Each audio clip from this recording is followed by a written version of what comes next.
Danes smo na delovnem obisku v Kostanjevici na Krki. Kostanjevica na Krki je dediščinski in naravni biser Slovenije, kjer imamo ogromno kulturne dediščine, umetnosti in tudi v povezavi z naravo, prav tako tudi najstarejši park skulptur Forma Viva.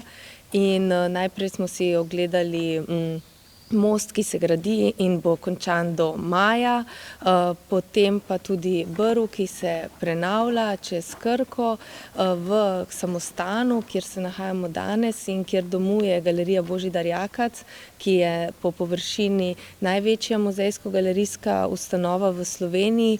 Pa smo si ogledali prostore, ki jih bomo skupaj z galerijo prenovili.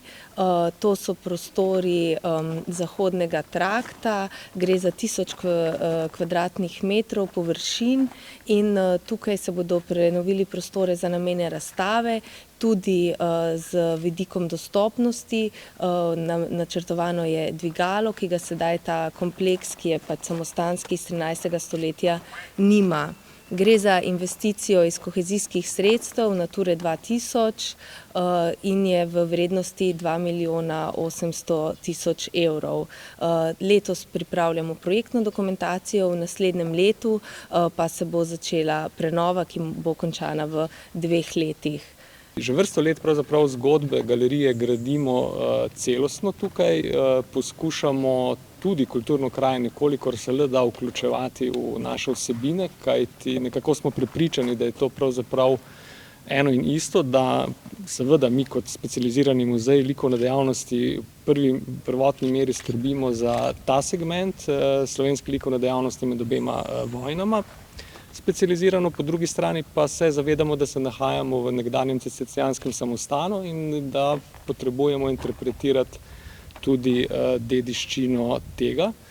Vsebinsko zdaj sicer ravno poteka odločanje v Bruslju bila je dana vloga znotraj projekta Sisterscape za pridobitev znaka evropske kulturne dediščine.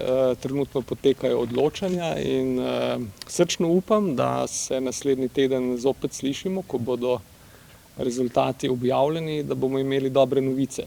Kajti to bi pomenilo seveda, da smo na pravi poti in da pristop celostne prezentacije gradimo naprej.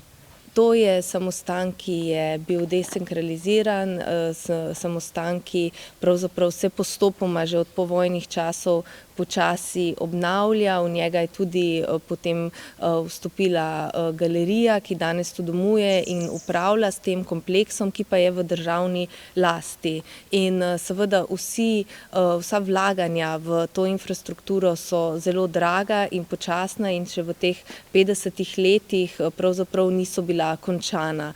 Gre pa za eno najpomembnejših kulturnih dediščinskih stavb nacionalnega pomena in pa seveda eno osrednjih naših javnih zavodov. Vsako leto ga obišče ogromno obiskovalcev in zaradi tega smo tudi prepričani na Ministrstvu za kulturo, da so potrebna vlaganja in zato, da se stavbo čim bolj obnavlja in vzdržuje in seveda služi ljudem in umetnosti.